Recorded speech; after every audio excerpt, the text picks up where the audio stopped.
เชียว่าก็สิจีเนียเชกูยอชิเตาก็เราเดียเดียรอยอกูนอยัวเนียก็รอดอกูยอไอจะ30 ปีเริ่มจะเท่าแล้วนี่อยากได้น้องคนเดียวมาเป็นเมียร่างกายมันเริ่มอ่อนเพลียลิ้นอยากเลียถ้าได้น้องเป็นเมียหับห้องเขาจะเพียกันทั้งคืนแต่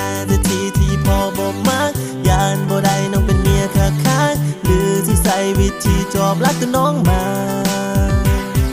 กันเหตุแบบนั้นมันบ่แม่นลูกผู้ชายพอไอ้แม่เป็นหูให้สิเป็นเติ้นนายตอนนี้เฮ็ดได้เพียงแต่งานใครก็บันไดเฮาจะสิได้พากันนอนง่ายโอ้น้องเอ้ยเฮ็ดได้ก็จอบแต่มองอยากแต่งน้องกับน้องอยากจะเป็นคู่ครองแต่ว่าพ่อของน้องนั้นบ่มักขี้หน้าอายเห็นอายแล้วสิเอาจนตายคิดว่าอายเป็นพ่อไม้บ่แม่นเด้ออีพ่ออยากได้น้องเป็นเมียละเนาะบ่ฮู้อีพ่อสิยอมหรือบ่ถ้าเพิ่นยอมให้สิฟ้าไปขอน้องแล้วส่วนอีแม่นั้นเพิ่นแสนจะใจดีเป็นพร้อมยกน้องให้อายเลยทันทีขอแต่อายดูแลน้องเป็นอย่างดีก็พอ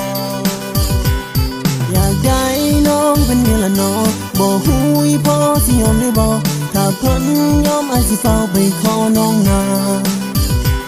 ส่วนอีแม่นั้นเพิ่นแสนจะใจดีเป็นพร้อมยกน้องให้อายเลยทันทีขอแต่อายดูแลน้องเป็นอย่างดีก็พอ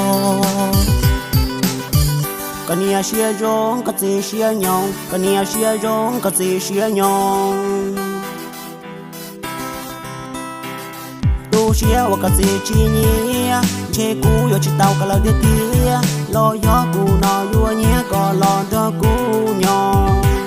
ให้เป็นนั้นบ่แม่นลูกผู้ชายบ่แม่นหูให้สิเป็นตานายตอนนี้ให้ได้เพียงย่างกายอีโดบันไดเฮาสิได้เป็นคู่ได้โอ้น้องเอ้ยเฮ็ดได้ก็จอบแต่มองอยากเป็นดองกับน้องอยากจะเป็นคู่ครองแต่ว่าพ่อของน้องนั้นบ่มักขี้หน้าอายเห็นอายแล้วสิเอาจนตายคิดว่าอายเป็นพ่อไม้บ่แม่นเด้ออีพ่ออยากได้น้องเป็นเมียละเนาะบ่ฮู้อีพ่อสิยอมหรือบ่ถ้าเพิ่นยอมอายสิฟ้าไปขอน้องนาส่วนอีแม่นั้นเพิ่นแสนจะใจดีเป็นพร้อมยกน้องให้อายเลยทันทีขอแต่อายดูแลน้องเป็นอย่างดีก็พอ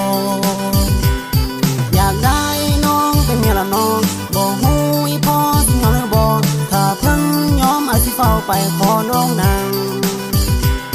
ส่วนอีแม่นั้นเพิ่นแสนจะใจดีเพิ่นยอมน้องให้อายเลยทันทีขอแต่อายดูแลน้องเป็นอย่างดีก็พอ